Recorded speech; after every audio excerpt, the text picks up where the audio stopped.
win rate for that Wukong for him. So if you just target that Pantheon and get him off onto one of the other junglers, according to the numbers, you've got a better strat. And we see that Olaf getting banned out. Mundo and Olaf are the wins that Snoopy has found his wins on in jungle, so that gets banned out. We'll see what the last one coming in from Curse is. Yeah, the classic Kassadin ban. It looks like the bans from EG are fairly static bans. Like those are just, okay, we're against Curse, we ban Pantheon. And then what else do we ban? Right. Two very strong champions at the moment. Yeah. You know, Yasuo in the hands of Voidboy. He's already been able to perform on that. And then Elise is a generic jungle ban. So they're kind of spread out on their bans. But as we said, they're a reactive team. They decide what they're going to go with in Champion Select a lot of the time. Actually, I mean, they definitely prepare coming in, but they're able to make those changes. Looking, Elise is actually one of those champions that Snoopy played as well, so he's kind of reaching into his pocket of junglers as we see a LeBlanc is going to be the first pickup, and this makes it number 10 for Pobelter in different champions played. Yeah, expecting the Gragas, just because Gragas is the champion that he was able to run away with the game on before. It's a strong all-around first pick.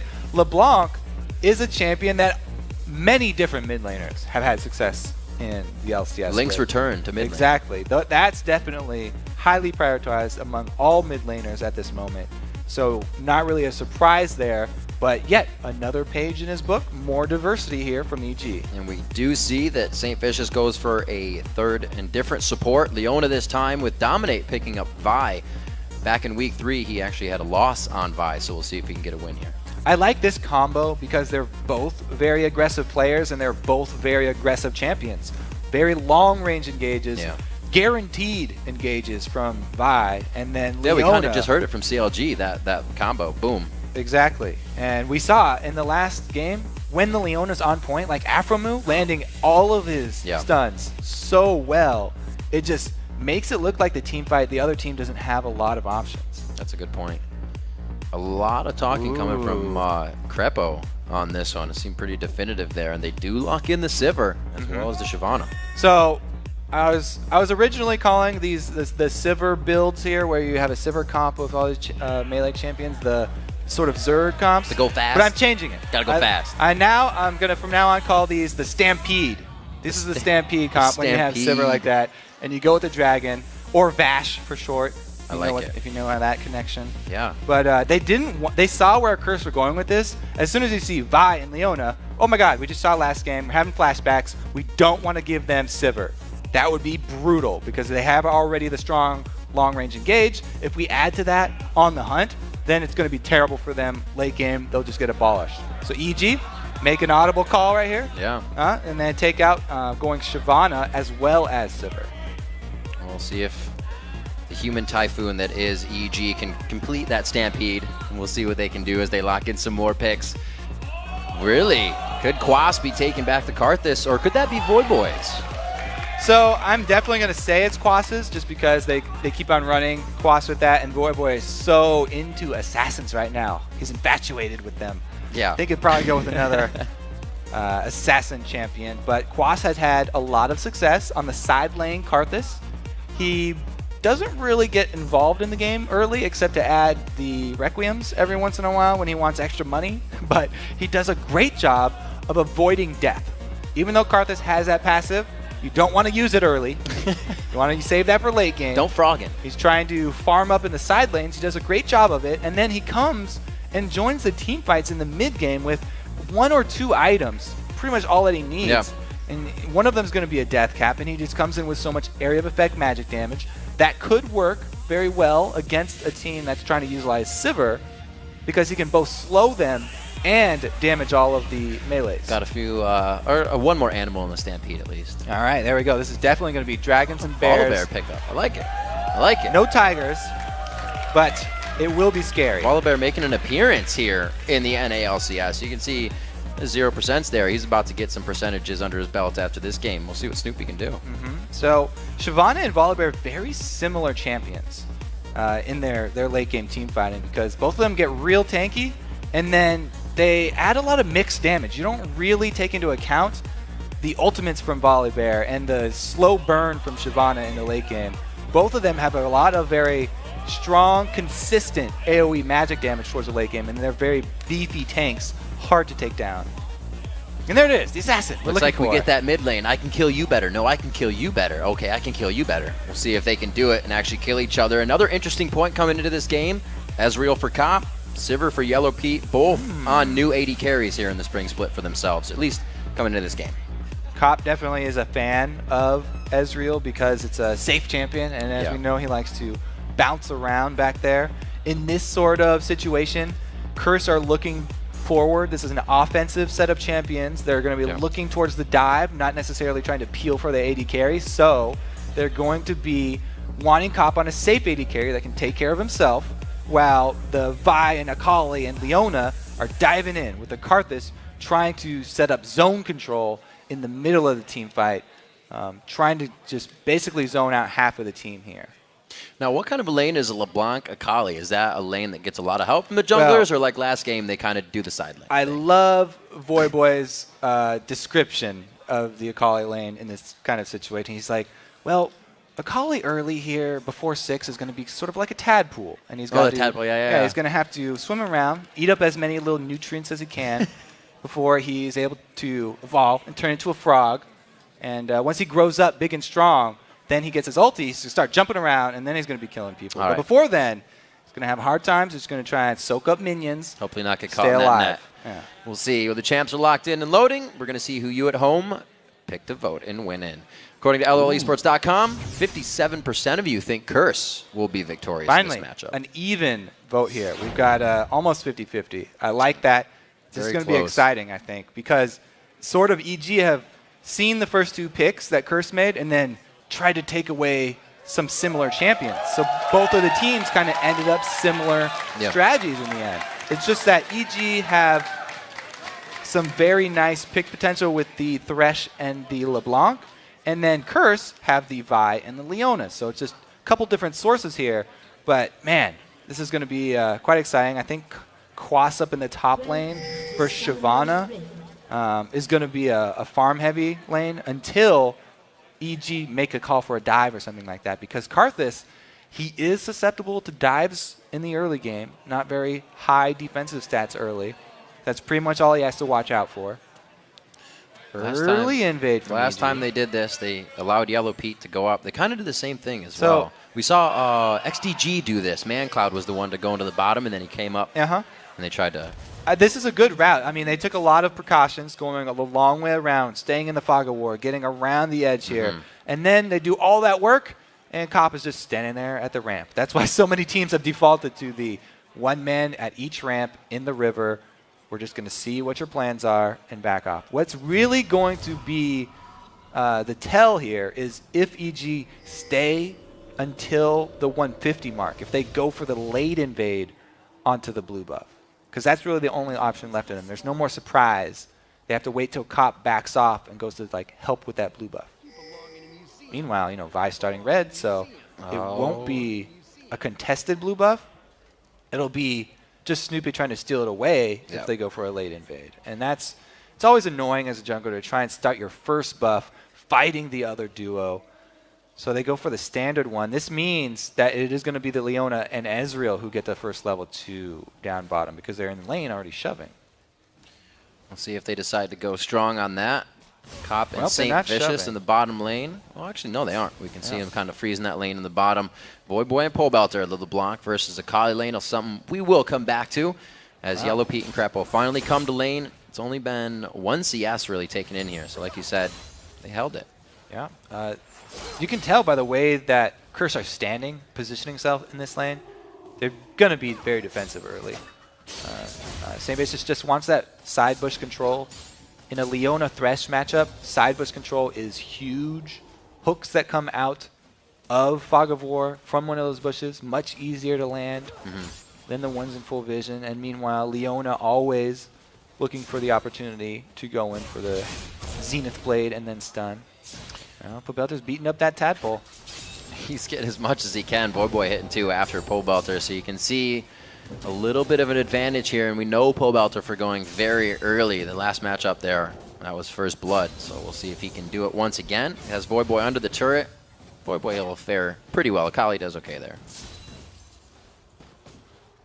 All right, once he does get under his turret, you know, he's already used his Shroud, so he will take Harass under turret. It's really Pobelter's job at this point. You know, he's sort of exposed himself to ganks. He needs to make use of the time of this wave shoved up the turret and try and continue to harass Voyboy. If he can make him burn through all of his HP, oh, here we go, Snoopy looking. Wait a minute, Snoopy trying to go really hard on this one. He is getting the damage down, and it looks like down to 300, down to about 200. He will not go in with the passive. Voyboy starts backing up the help. And Snoopy now has control over Dominate's jungle. Probably going to take away the big Wraith and the big Golem. That'll be a large amount of money that Dominate will miss out on and have to clear those camps because he will want to continue farming that red side jungle. Voyboy doing what he can. Will he meet him, though? He could meet He's him going with to the try double to. golems. All of his lanes seem to be doing pretty well. Crepo, very nice play there, but still gets stunned up. Yellow Pete able to answer back with all the damage onto St. Vicious. Cop trying to do what he can to stave off a little bit more of the fight. So Snoopy has the stronger lanes, all three are right. Dominate's able to steal away one because the smite was used already from Snoopy. No, I kind of would have liked to see Snoopy do the same thing. Wait in the bush up at the double golems for Dominate to come. There's no guarantee that Dominate will go up there, though, so it's a risky play. But if you force the other jungler, if you get to jump on him twice and force him back twice, then it's a huge win, and he would put him really far behind. But Dominate is able to get his golem back, and so they're pretty much back to even. Yeah, he's up in CS right now since Snoopy was trying to do the counter jungling. So we'll see if it really hurts Dominate all that much. Still in this bottom lane, 26 to 24 in CS. No real action really came out of the level 2 here. We saw a bit of aggression from St. Vicious, but it's just flayed away, and Yellow Pete's really able to come up with the double damage back onto Cop and St. Vicious. So they're considering their engagements. 600 gold down. EG in the lead. Those engagements, there they are. Not so good. That was a great move from Crepo. Most of the plays early in the duo lanes come from supports because the ADs are consistently concentrating on the last hitting, and the supports have so many more tools at their disposal. Crepo definitely doing a good job, taking the opportunity with his Thresh. Very nice flay play there. We saw, definitely reminded of X Special during the All-Star tournament there. Just always interrupting St. Vicious on Jarvan with his combos. Now St. Vicious again, having nightmares. A Thresh interrupting his combos. This time he's on support. Same old problem. Still the flag tossers play. We'll see if they can get it back in. He has the Solar Flare coming up in just 2 levels. Voyboy looking to hit level 6 as well. He's halfway up to 6. And right now, Pobelter is only a few minions away. We're going to see if they try to go on this. Snoopy sitting in the wing. And he's got a pink ward, too. That could make the gank. Oh, flashes for the chain! It's too early! The Q comes in, they flip it back! Voyboy doesn't have the Shroud, and he's going to go down for first blood to Pobelter. Yeah, you're right. Saved the pink ward. Didn't even have to use it there. Shroud already down. And Pobelter able to capitalize. Snoopy with another gank here. Very strong start for him. And he needs to make those ganks successful because Dominate is just hard farming the jungle, and he's getting that CS up there. Snoopy coming in on these champions he hasn't played in a while, at least, or he may say for Volibear as well. Really showing impressive stuff. We have a 1,000 gold lead for EG now after that gank. Pobelter getting going is not what Curse needed. Yeah, was pretty much the story of the last time these two met. Pobelter, once he got a foothold in that mid lane, he was able to use that money and that confidence to consistently not only outplay mid lane, but also outplay the jungle. So, you know, sort of increasing his influence from just his lane to affect the entire game. Pobelter going back in the Fiendish Codex along with 2 rings, so he's quite ahead of Voyboy here as he just went back for the tomb. Or Billy Tome, rather, and the boots. Voyboy level 6. Could be looking for Dominate to come in here. Assault and Battery is up. Yeah, he's all grown up here, but he doesn't have a lot of damage added. Right. He still has to play a little cautiously, and you do have to wait for your charges on your ulti to stack up before you go real aggressive. He'll definitely want to combo with Dominate, who is level 6 now. So his next gank will be a lot stronger. Actually see Dominate coming in with the Dorans as well, but even though he got countered, he's 41 to 27 still in that. There is the assist to Snoopy, but Dominate's trying to keep himself in this. Yeah, Snoopy trying to go more gank heavy, and Dominate trying to farm up to that level 6. Right. He'll probably try and use that ulti pretty soon here. And the best thing for him, since he's got a mid laner who is manaless, he has to take the blue for himself. Every jungler likes that. Vi especially benefits so much from cooldown reduction. He's going to be very happy taking that one away. But I kind of want to turn my eyes towards the top lane because there's been a lot of discussion about AP top laners now in the tank heavy meta. Quas has been constantly having success with this Karthus up top. And you can see it here again. You know, he just wards up very well and he CS's from a safe distance, just waiting, biding his time until he can get beefy. He's actually gone with a Giant's Belt just to make sure if they come for the dive, then he'll be okay. Oh, the passive gets blown through right away. The Requiem coming in. Quas, story of his Requiem. A little too late. Yep, there's the combo. They were able to use it with the Void Boy. Hello.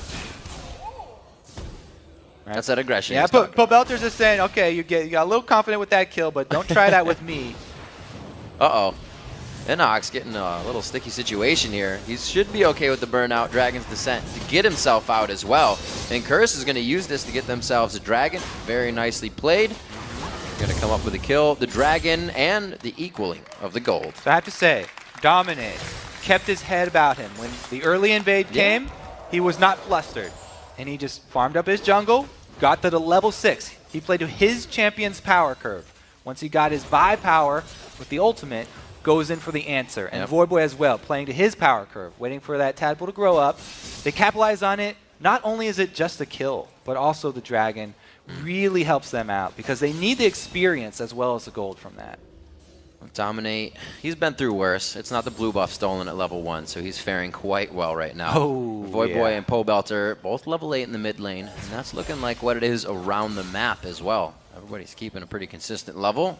Crepo and Yellow Pete, almost a bit of the same matchup we saw last game, but a lot less aggression between the two compositions here in the bot lane. Yeah, especially from the Curse lane. They've constantly positioned themselves back in the lane, playing very, very defensively. Snoop is just barely able to see that ward, just out of vision. They're trying to gain as much control as possible right now. Nobody has a definitive lead. We saw the Dragon just being pressured out by Curse, so they have that timer quite nicely to themselves. And it looks like Snoopy may be in the bottom side of the jungle here for the next few minutes. They could try to work on something, but keep saying over and over, bottom lane is not getting any attention this game. Now, I'm really curious as to what's going to happen with the mid lane because both of those assassins like to roam when they get a little ahead. Once they shove a lane, they would love to get side lane kills here, but you can look at the ward coverage. It's EG all the way. They're just dominating the map right now as far as vision is controlled. Both defensive pink wards already placed. As I said, I love those defensive ones because they're easy to defend. 5 hits is a long time for an enemy to stay there, and you can call your team down to react. Meanwhile, Curse have been saving money on not purchasing quite as many wards, and they've been farming up extremely effectively, trying to get to that late game where they have fed Akali, fed Karthus. Right.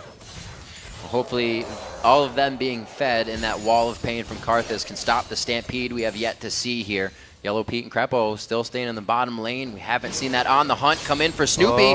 The pink ward goes down. They throw him out. It's going to be the lockup. Can the chain hit? Oh, no chain hit. From Void Boy. That is going to be Quaz coming in. Is he late? The wall of pain hits up. They're going on to Snoopy. The passive is up, and it is going to keep him alive. No, they dive even harder. And it's going to be Yellow Pete going down in the bottom lane. We got action everywhere, ladies and gentlemen, and it's a double kill for Void Boy. And Karthus still has his ultimate. They could even go for more down bottom. And they are going to take more, and a little bit after that. They go ahead and get the kill onto Crepo. Slowly, St. Vicious is going to make it out alive from the bottom lane engagement.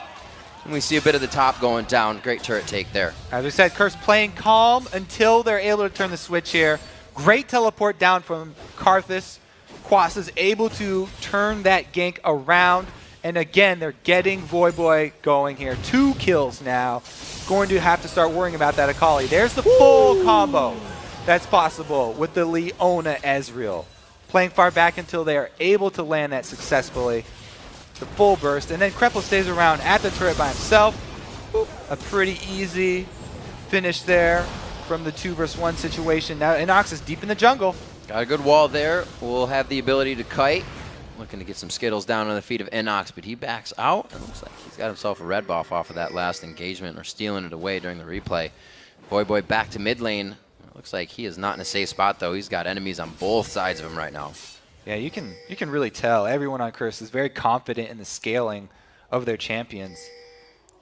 They're just very, very, very cool and collected with the plays, reacting to EG's moves and turning pretty much everything around.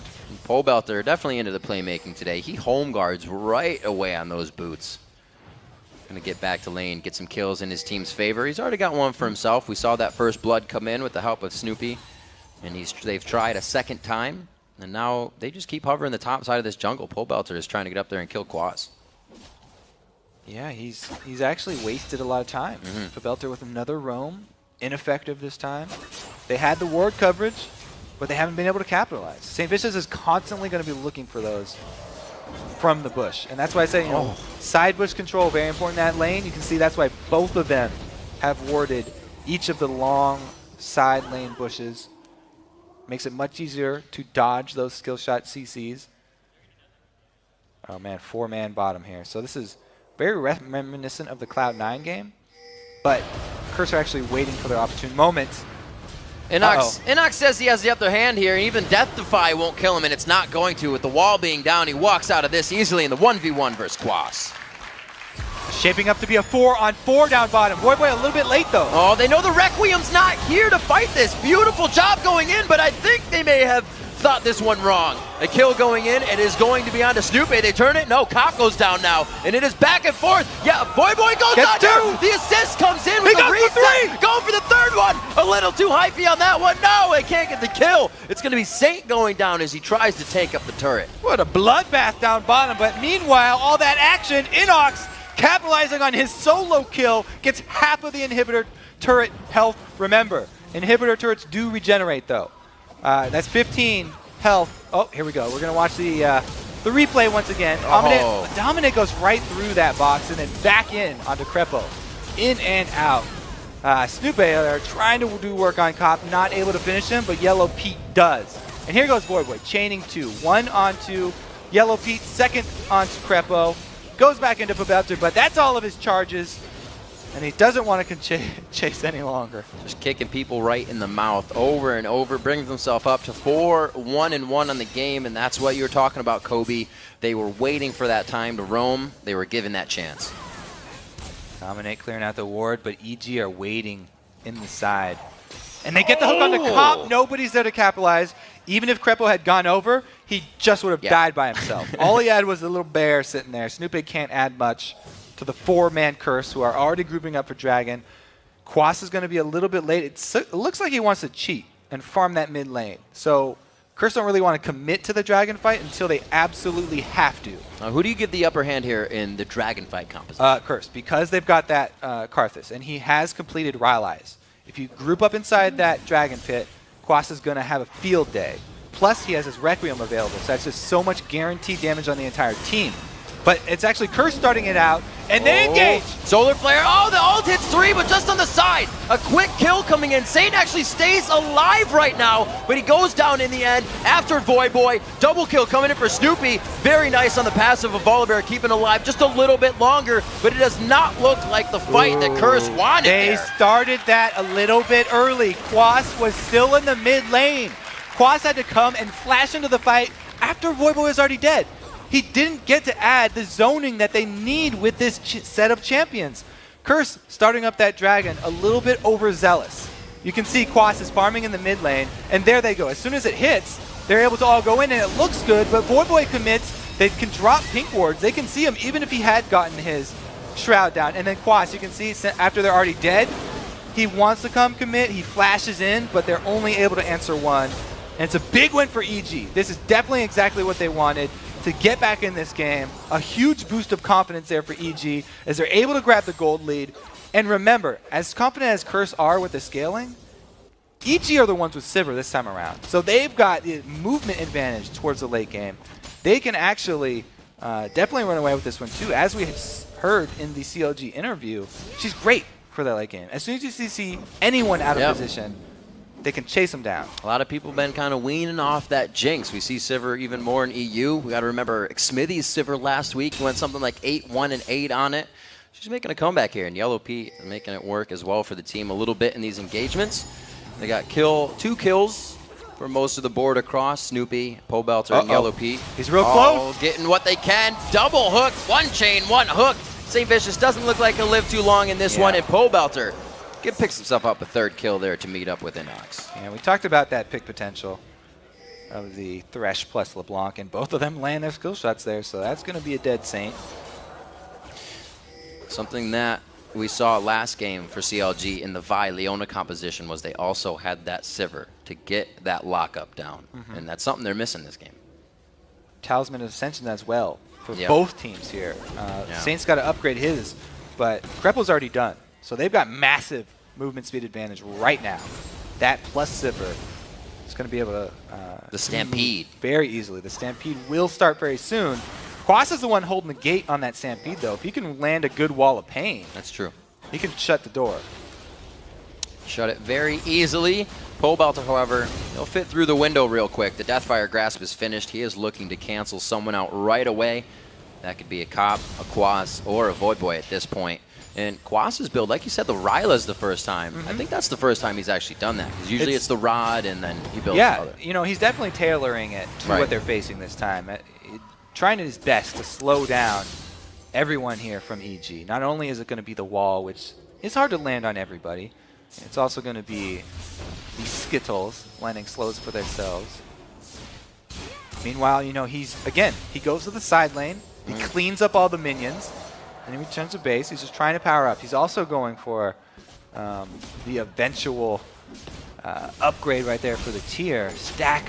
It'll give him another shield on top of this, but it also gives him a lot of power. And any additional man that he will build after that will also provide ability power.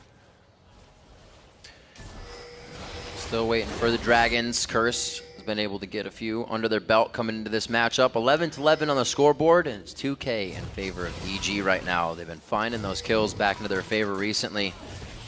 What they can has really gone into the hands of Pobelter.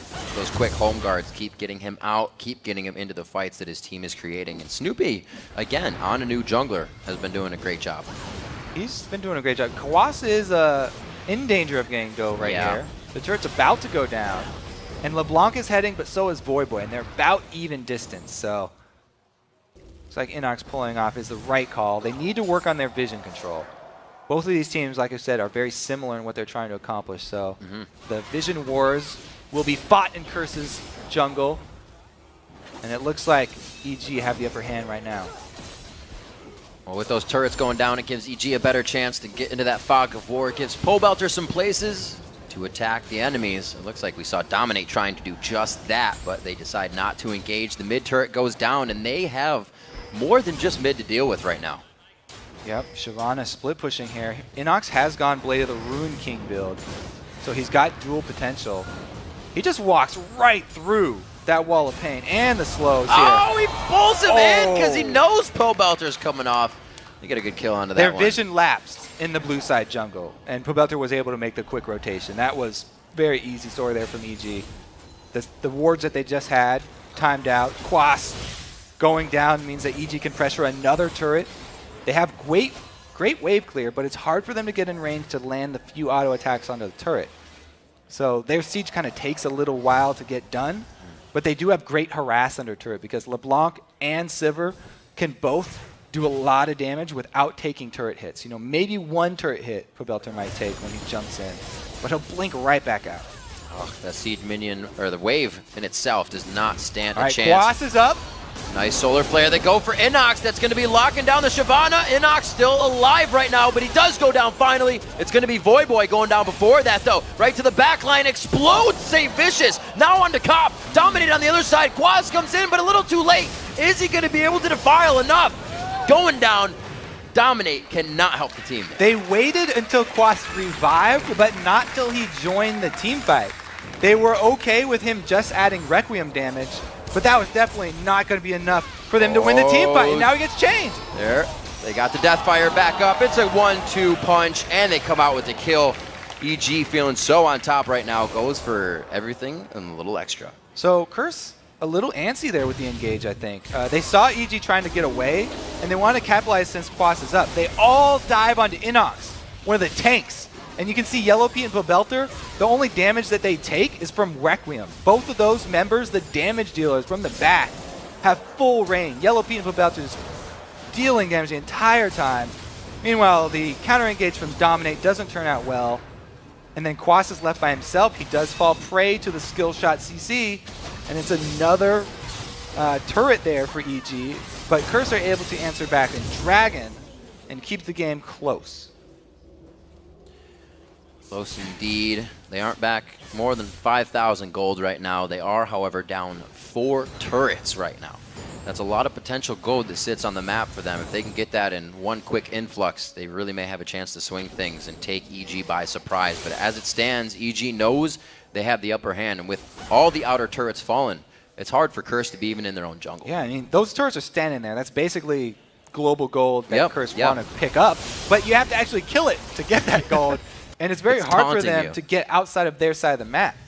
Once your vision control lapses for a split second, it's hard to get it back because now they're going into uncharted territory every time they want to place those new wards, and they have to have multiple people. You can't just send one person. You can't just send someone like Crepo or St. Vicious over there by himself with a sight zone because he'll get picked off. Yeah. Once Curse makes that fight happen, it's an all Dominic gets picked up. There it is. The play first, waiting for the hook. He kind of gets out of that one, but I don't think he's going to get out of everything as the team just buckles down and locks him in for a kill. You see somebody pop on the hunt, and then you get another person. The Solar Flare coming out. Inox actually able to get on the other side of that. Very nicely done. One person on the hunt's down. Wow, look, St. Vicious wandered a little too close. Stampede continues. They can find another target and run him down.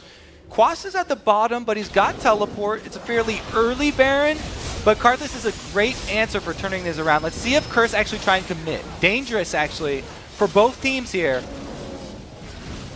They are going for broke on this one. They are getting the teleport, and Voyboy almost gets shredded completely out of the fight. He's sitting with 1/3 health now.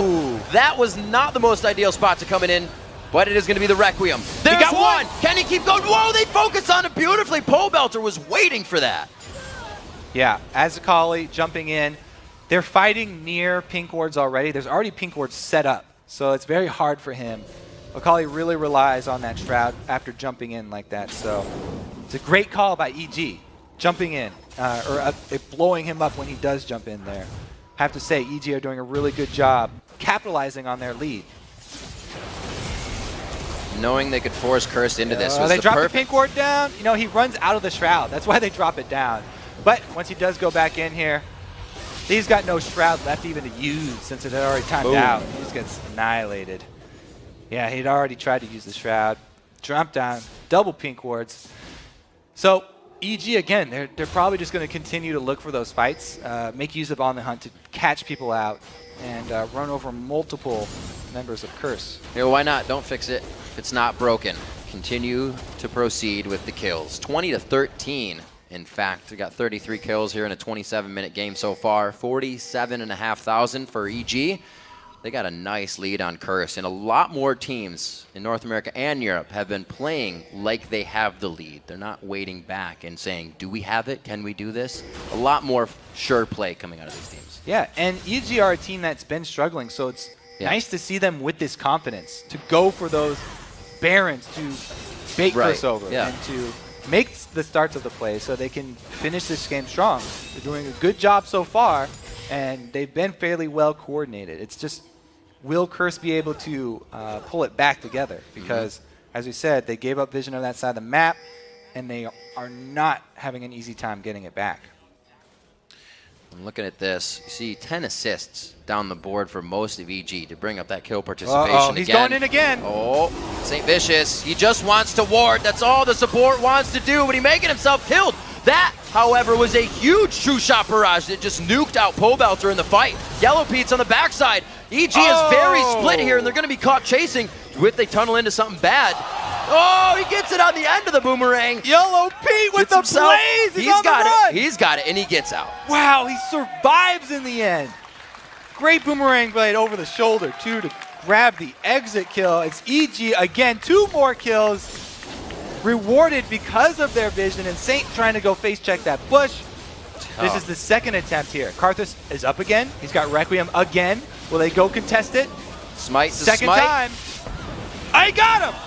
Oh, very nice. Pobelter's down. That's huge damage coming in. It doesn't look like they want to get into this pit yet. No, it's so Quas low. does. Quas is in the pit. He goes right to the back line. The boomerang comes out from Yellow Pete and shreds him down. They quickly get out of any Baron's range. regenerate. Oh, they don't want to go for it. Okay, yeah. They're going to be safe. There Requiem's down from before. They're all right. All right. So, Baron, the buff that he puts on you, one of the buffs does increase your magic damage taken. That's why I say Karthus is so good against debuff. Against these. Exactly. When Quas goes in there, you know, all he has to do, Requiem, takes out Pobelter, and that will be the second of the Baron baits. This one didn't go as well. Over 500 damage there. Yeah. All right. So again, he just comes back in. He sacrifices his life though. Again, every time they do this, Quas is sacrificing his life. So they lose another member. It's another kill for EG, but they don't let them get the global gold or the buff from Baron. So Cursor doing a good job of stalling this one out. They're trying to get hold on it, and as you can see, Voyboy is going for that Zhonya's. Since EG are getting so many pink wards, he wants another option after he dives in. So he'll be able to pop the Zhonya's this time if he doesn't get CC'd immediately. He's going to have to be very quick with that finger. Yeah. And EG has been very quick on these fights. A slow laning phase we saw. The bottom lane, not many kills to come, but you look now at Crepo. 2-4-17. The 2 and 17 means he's been in 19 of these kills. It's been the fights for EG to get these kills in. And they've basically won each of them. Maybe losing one here or there, but they've gained so much control of the map that it's always in their favor. No, and it's really hard for Curse to take down a member of EG, because as soon as Voyboy commits, he has to dive all the way in there. The whole team is in. He's getting focused. And EG have 2 very, very strong tanks right now. Snoopy coming from the jungle has gone full tank. So that Volibear is not a target. You should not be looking at him in any way, since he also has his passive to rely on. No. And Inox, it has sort of allowed him to go hybrid damage here, both with Blade of the Ruined King and Sunfire. Since they have 2 very beefy tanks, their front line extremely hard to get through. And Thresh as well adds a lot of peel for the back line. So it's a very solid front line here for EG. And Cursor having a hard time getting through it. Banshee's Veil's already coming out for Evil Geniuses. Just shows how far they are ahead. Almost canceling out, Quas's Requiem if it comes down to it. They no longer initiate with that if they wanted to. Quas usually trying to help out during the fight with it, so it could still work if he can get some pops. Yeah, he's gone. He went with the early utility of the Rylai's Crystal Scepter, and then into the Zhonya since he's dying so much, but that means that he doesn't have Magic Penetration. He hasn't got that 3rd item Void Staff that really makes Karthus kick it into overdrive. Till he gets that Void Staff, he's not going to be hitting that hard. He does have a lot more survivability with the shield and the Zhonya's, but man, Saint again gets caught. Oh, he just wanted to ward over the wall this time. Voyboy going for Pobelter, very low. He sends the clone off to the left, tries to hide in the brush, but he goes for a great kill and finds the right target. Voyboy goes down after that. A lot of the DPS is gone.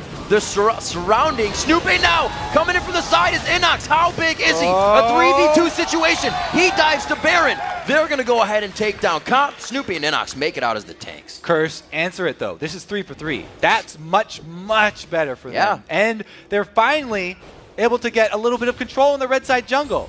They took out one of the pink wards, and that bush Saint keeps trying to get over to still has an EG pink ward in it.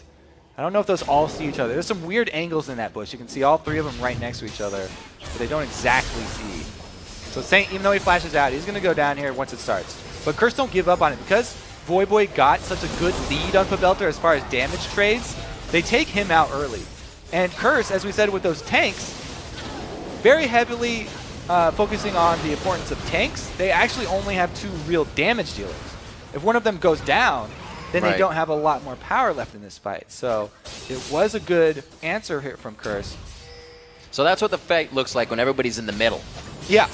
I'd have to say at this point, I would recommend St. Vicious a Scrying Orb, if he wants to see what's going on in that bush, because he has not had any luck getting into that red buff bush there. Looking around at some of the CS, the mid laners obviously fighting each other a hell of a lot this game. Pretty low CS, 185 to 167 between those two. You look at the top, Quaz and Inox, 270 to 234. So the lead's still in the favor of EG here.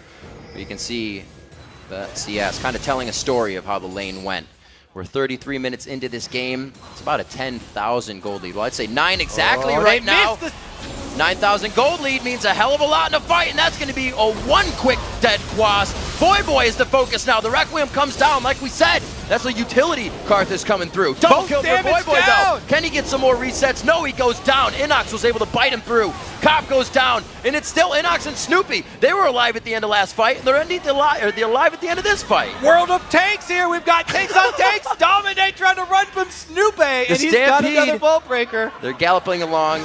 This is getting intense. The slow walk. Come on, fight him. Fight the bear. Okay. I think we can calm down here. This is probably going to take a while. So let's take a deep breath to get a sip of water. We've got 2 1-on-1s that are going to take about 5 minutes each. So they actually just give up. Domination. Oh. Hey, go back in there. Oh, no. Roar. Snoopy declaring that he won that fight by default since Dominate backed off. First, yeah, won the chicken. Let's see how this works. So the Solar Flare missed to start it off, but look at the focus onto the damage here. Pobelter gets annihilated by Boy, and then it automatically switches over to Yellow Pete. Dominate in the back, able to take out the second damage source. Meanwhile, the tanks are left, and there's nowhere left for Cop to go. Even on Ezreal, he's used both blinks already. And then the fight lasts another 10 minutes. This is what we're saying about the all-ins here. Boy, once he's in, he's in. St. Vicious going in. Dominate going in. And those bottom 3 on these rosters have died almost every time in these past fights. Quas actually went down that last one because he's playing a bit of the zombie Karthus this game. But that's what they have to put themselves to so far. They have been getting the kills. They're creeping up ever so slowly to EG here, but they're still down. Yeah, and the focus really for the damage dealers now, when all these fights keep end up tanks on tanks, both the damage dealers need to get sources of penetration. So that's why I think that Quas Void Staff has so much importance. They really need that item on him, since he'll be able to sort of take down everyone around him and soften up those tanks for the late game. Well, if that mid line of EG can stay alive, Snoopy 7 kills, Pobelter 7 kills, Yellow Pete 7 kills, and Inox has 6. That kill participation, again, we got to keep bringing it back, is immense from Evil Geniuses. But it means also that they should be able to finish out this game a little easier. Yeah, they're definitely looking to keep Pobelter and Yellow Pete alive as long as possible. Yellow Pete with the Banshees on top of his spell shield, he's not going to be a target for Dominate to ultimate here. So Dominate pretty much every fight is going to have to ult Pobelter. Since Pobelter has not had a chance to get his defensive item yet. Oh, another pick. That was absolutely huge. You have to consider they're just over the side of the wall every time now. It's been one after the other onto Curse. Again, focusing in now to the Wraith Pit. Crepo's going to be in the middle of the fight. The Zanya's for Quas, but everybody's kind of just working around the Defile damage. Now they can focus on them. That's how big they are. It's got to be. The title of this match is the Vision Wars here. EG are doing such a tremendous job using that Fog of War to their advantage. They've gotten so many picks on that red side jungle. Courtesy coming over, walking so close to an area that they have no vision of. And this time, it's going to cost them Nexus turrets. This is going to be Nexus turrets and possibly the Nexus. They have 11 on Dominate. He does have an ult, but I don't think it's going to be enough. The head-to-head, again, going in favor of EG. Now 2-0 versus Curse. In the Spring split, the Nexus is going to go down here in a 37-minute matchup. 33-21 in kills as EG takes the win. Got to be excited about this one. EG finally able to come out with a really strong performance, controlling the map. They had civil handshake. Ridiculous map control there. Crepo always keeping it civil. Everybody keeping it real on EG's side. Great picks coming through. Sivir seemingly being a big pickup here, coming all the way from EU to NA. A little more play for her. And another big story, a kind of title that's being put on every game from NA to EU is anybody can win now. The top teams aren't always beating the bottom teams, and the bottom teams, they're making some moves. In the beginning, I was pointing out that both teams have the potential to make those sorts of picks. With the LeBlanc and the Thresh, that's always a possibility. But man, did they land every single chain and hook they needed to. Meanwhile, on Curse, where the picks were going to come from, the roaming and the Leona plus Vi, they weren't able to get in position to use those. Nope. And as soon as they lapsed vision on the red side of the jungle, man, was it dangerous. It seemed like a replay after replay going towards that bush. He was so curious what was going on in there. He never got to find out because he always died first. It's a little interesting that nobody else was sent with Saint. They wouldn't consider that this is going to happen again and again and again. So maybe opt for somebody to get a scrying orb there because it definitely cost them. That was pretty much the story of this game. And using that Sivir to catch people who are coming to look in the different bushes. Right. EG played it really, really well. They used that Sivir exactly what she's meant to be used for. And you have to tip your hats. I like the fact that we saw the Sivir alone work as a composition, and then CLG used it just previously with the Vi and the Leona. So Sivir in that is a huge factor. I mean, really, really big. I guess once again we do have to say Korea had a big hand in this. Sometimes we don't factoring in the play styles. Sometimes we don't like to admit it, but everybody's watching them for little tips. And Sivir being really big over there for such a long time. Picked up now. Right. But you got to get the game